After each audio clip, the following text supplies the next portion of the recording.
New on Michigan this morning, an Alpena man facing some legal trouble for breaking and entering. The charges come after a man called 911 saying a stranger forced his way into their house earlier this week. The caller confronted the stranger with a gun, and that man ran to the basement. When police arrived, they say they found Shane Tomchek and took him into custody. He's facing charges of home invasion, destruction of property, and a drug charge. Officers believe he was under the influence of narcotics at the time. He could face up to 20 years in prison. An Alpena man faces at least 25 years in prison, charged with sexual assaults of underage victims. Police say they've interviewed multiple victims after the investigation began last week. Now Christopher Gray is being charged with first-degree criminal sexual assault with intent to commit criminal sexual conduct. Investigators say the victims were under 13. Gray is now at the Alpena County Jail, and bond is set at $150,000. New on Michigan this morning, state police are investigating the death of a Cadillac man as a homicide. The Cadillac Post was contacted last week about a missing man. His truck, his phone, and his dog were all still at his home, but investigators searched the property and found his remains buried in a hole in the yard. State police say they have collected evidence, including a home recording system. Two suspects who were staying with the victim before he disappeared have been arrested on unrelated charges. A Detroit man is in jail this morning after a high-speed chase in a stolen car, and it's caught on camera. Take a look at this dash cam video. Early Tuesday, officers spotted a driver going more than 100 miles per hour on Woodward Avenue. He continued to evade police while ignoring red lights, eventually was stopped in the Pleasant Ridge suburb. The 36-year-old driver faces several charges for eluding police, driving under the influence, and possession of a stolen vehicle. Police say he didn't have that car for long. It was just reported stolen about 20 minutes before the chase started.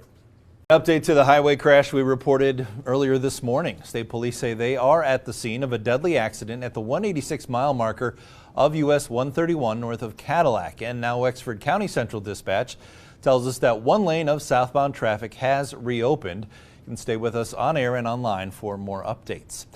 The community is looking to New this morning, police need your help tracking down the suspects of a sexual assault. It happened back in December when a woman was at the Traverse City Walmart. Three men walked close to her, and state police say one of them assaulted her while her back was turned. Take a look at the pictures here on your screen. These are the three suspects. They were driving a white early 2000s Chevy Silverado with a crew cab. State police at the Traverse City Post are asking anyone with any information to contact them.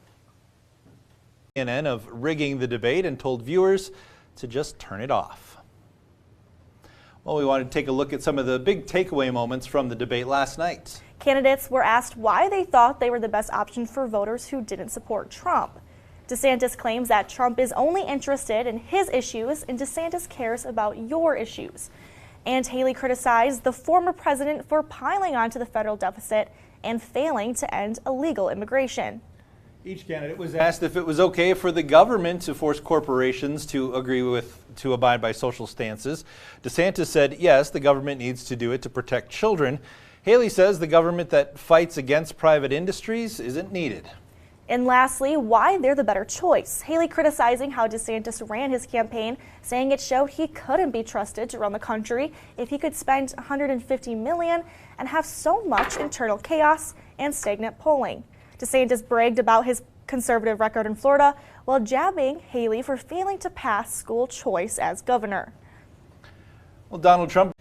A Mecosta County man is dead after falling through the ice. Deputies were sent out to Little Bass Lake in Mecosta County last night to help rescue the man after his family found him but could not get him out of the water. First responders were able to pull the man out, but he was not breathing. They tried to resuscitate him, but the man could not be saved. Recent warm temperatures are making ice conditions unsafe across northern Michigan. New this morning and just into our newsroom, the State Police and Wexford County Sheriff's Office investigating a deadly crash. We've learned that southbound 131 is closed at the 186-mile marker. That's just north of Cadillac. State Police made that announcement just less than an hour ago. It's all the information we have so far. Stay tuned on air and online for more updates.